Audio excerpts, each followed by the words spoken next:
ಭವ್ಯ ಗೌಡ ಯಾರಿಗೆ ತಾನೇ ಗೊತ್ತಿಲ್ಲ ಹೇಳಿ. ಕರ್ಣ ಸೀರಿಯಲ್ ಖ್ಯಾತಿಯ ನಟಿ ಭವ್ಯ ಗೌಡ ಅವರು ನಟನೆಯ ಜೊತೆಗೆ ಹೊಸ ಬಿಸ್ನೆಸ್ ಅನ್ನ ಶುರು ಮಾಡಿದ್ದಾರೆ. ತಮ್ಮ ಅಕ್ಕ ತಂಗಿಯರ ಜೊತೆ ಹೌಸ್ ಆಫ್ ಫ್ಲವರ್ಸ್ ಹೆಸರಿನಲ್ಲಿ ಹೂವುಗಳ ಬೊಕ್ಕೆಗಳನ್ನು ಮಾರಾಟ ಮಾಡುತ್ತಿದ್ದು ಬೆಂಗಳೂರಿನ ಅವರೇ ಮೇಳದಲ್ಲಿ ಸ್ಟಾಲ್ ತೆರೆದಿದ್ದಾರೆ. ನಿಧಿ ಎಂದರೆ ಸಾಕು ಸೀರಿಯಲ್ ಪ್ರೇಮಿಗಳಿಗೆ ಕರ್ಣ ಧಾರಾವಾಹಿಯ ಮುದ್ದು ಮೊಗ ಕಾಣಿಸುತ್ತೆ. ಸೀರಿಯಲ್ ನಲ್ಲಿ ಇಷ್ಟು ದಿನ ಬರೀ ಗೋಳೆ ಆಗಿದ್ದ ನಿಧಿಗೆ ಈಗ ಸ್ವಲ್ಪ ರಿಲ್ಯಾಕ್ಸ್ ಆಗಿದ್ದು ಕರ್ಣನ ಜೊತೆ ಹೊಸ ಕನಸನ್ನ ಶುರು ಮಾಡುತ್ತಿದ್ದಾಳೆ.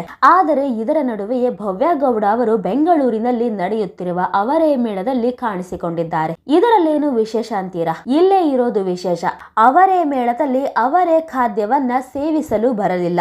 ಬದಲಿಗೆ ಭವ್ಯ ಗೌಡ ಅವರು ಹೊಸ ಬಿಸ್ನೆಸ್ ಅನ್ನ ಶುರು ಮಾಡಿದ್ದಾರೆ. ಹೌದು, ಕೆಲ ತಿಂಗಳ ಹಿಂದೆ ನಟಿ ಭವ್ಯ ಗೌಡ ಮತ್ತು ಅವರ ಸಹೋದರಿ Divya Gowda house of flowers ಎಂಬ ಹೊಸ ಬಿಸ್ನೆಸ್ ಅನ್ನ ಶುರು ಮಾಡಿದ್ದಾರೆ. ಇದರಲ್ಲಿ ಒಣ ಹೂವುಗಳನ್ನು ಬಳಸಿ ಕೈಯಿಂದ ತಯಾರಿಸಿದ ಬೊಕ್ಕೆಗಳನ್ನು ಅವರು ಮಾರಾಟ ಮಾಡುತ್ತಿದ್ದಾರೆ. ಅಂದ್ರೆ ಒಣ ಹೂವುಗಳನ್ನ ಬಳಸಿ ವಿಶಿಷ್ಟವಾಗಿ ಕೈಯಿಂದ ಮಾಡಿದ ಹೂವಿನ ಬೊಕ್ಕೆಗಳನ್ನ ತಯಾರಿಸಿ ಮಾರಾಟ ಮಾಡುತ್ತಿದ್ದಾರೆ.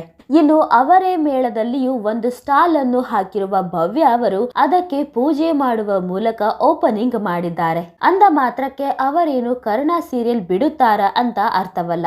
ನಟನೆಯ ಜೊತೆಗೆ ಈ ಉದ್ಯಮವನ್ನು ಕೂಡ ಮಾಡುತ್ತಿದ್ದಾರೆ ಭವ್ಯ ಗೌಡ ಅವರು. ನಮ್ಮ ಹಿರಿಯರೆಲ್ಲರೂ ಹೂವಿನ ಬಿಸ್ನೆಸ್ ಮಾಡ್ತಿದ್ರು, ಹಾಗಾಗಿ ನನಗೂ ಈ ಥಾಟ್ ಬಂತು.